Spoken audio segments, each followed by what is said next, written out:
Bugün burada başta Filistin, Gazze olmak üzere unutulan mazlum coğrafyamız, Doğu Türkistan'ımızı da gündemimize alarak velilerimizin, öğrencilerimizin, öğretmenlerimizin ve idaremizin içinde olduğu çok güzel bir organizasyonla kermes düzenlemiş bulunuyoruz. Amacımız dünyanın dört bir tarafında sıkıntı çeken, mazlum ve mağdur coğrafyada yaşayan kardeşlerimizi, yavrularımızın gündemine sokabilmek. Bunu da bugün başardığımızı düşünüyorum elhamdülillah. Bunun yanında Ramazan'ın gölgesi malumunuz üzerimize düştü.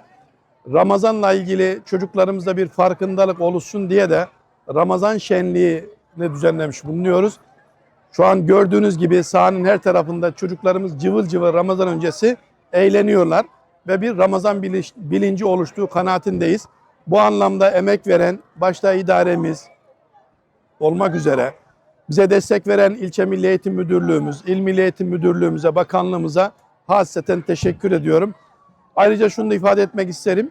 Bu proje aynı zamanda Türkiye Yüzyılı Marif Modeli kapsamında bakanlığımızın tam da istediği projelerden bir tanesi. Bunu gerçekleştirdiğimizden dolayı da mutluyuz.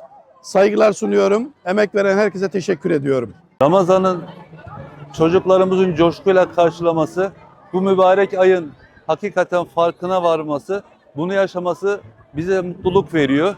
Bu güzelliğin, bu farkındalığın tüm okullarımızda, tüm yurdumuzda artarak devam etmesi bizim en büyük duamızdır.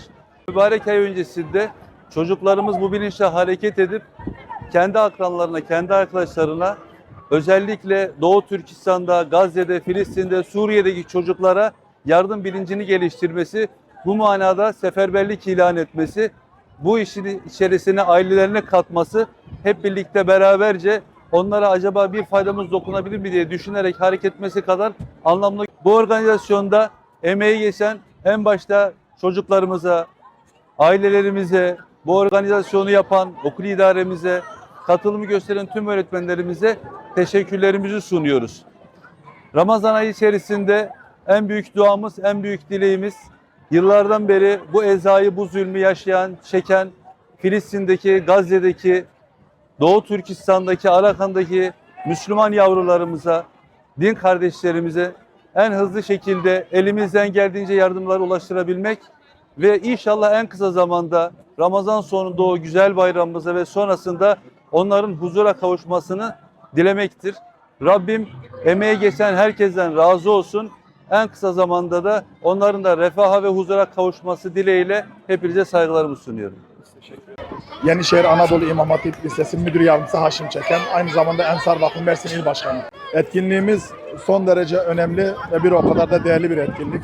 Esasen 11 ayın sultanı Allah'ımızın, Rabbimizin Hazreti Kur'an'da ifade ettiği o günahlardan arınan, ümmetin kurtuluşuna vesile olan Ramazan bilincinin gençlere aşılanması, bir anlamda velilere duyurulması, bir farkındalık oluşturulması hususuna oluşturduğumuz, daha da önemlisi gelirlerinin mazlumların diyarı olan Gazze ve Doğu Türkistan'a bağışlanacak olan son derece önemli bir şenlik ve aynı zamanda bir kermes. Öncelikle bu soru için çok teşekkür ederim.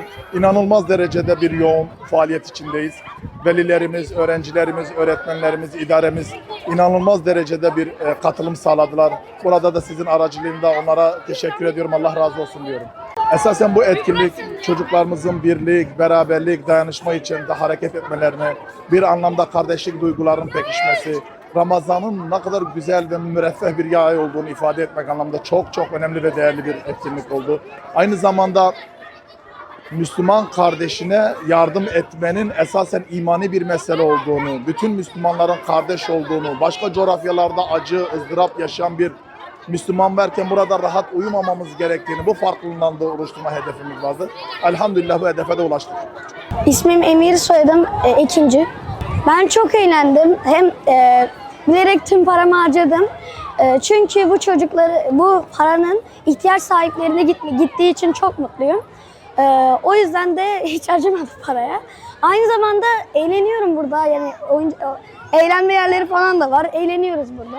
Tüm çocuklar eğlendiği çok güzel bir gösteriydi kermes. Yani ben kermesi seviyorum. Ramazan ayıyla gelişiyle alakalı Ramazan ayı tek oruç tutmak için değil, onu söyleyeyim. Tek oruç tutmak için değildir, aynı zamanda da empatik olmak içindir. Gazze'deki çocuklar aç kalıyor ve hiç yemek yemiyor. Yani bir yıl değil, abartmayayım da.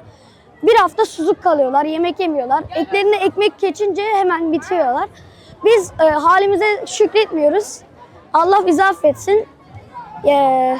Biz daha bir gün zor tutarken oradaki çocuklar bir hafta boyunca dayanamıyorlar, ölüyorlar, vefat ediyorlar. Bunun için çok üzülüyorum. Onlara çok teşekkür ediyorum. Bu para ihtiyaç sahiplerine gidecek. Yani gerekeni yapmışlar. Bu kadar. İsmim Abdullah, soyadım Meygil, 7. sınıfım. Çok güzel bir etkinlik. 11 ayın sultanının gelişini kutluyoruz. Filistin'deki çocukları zulümden kurtarıyoruz. Onları açlıktan kurtarıyoruz.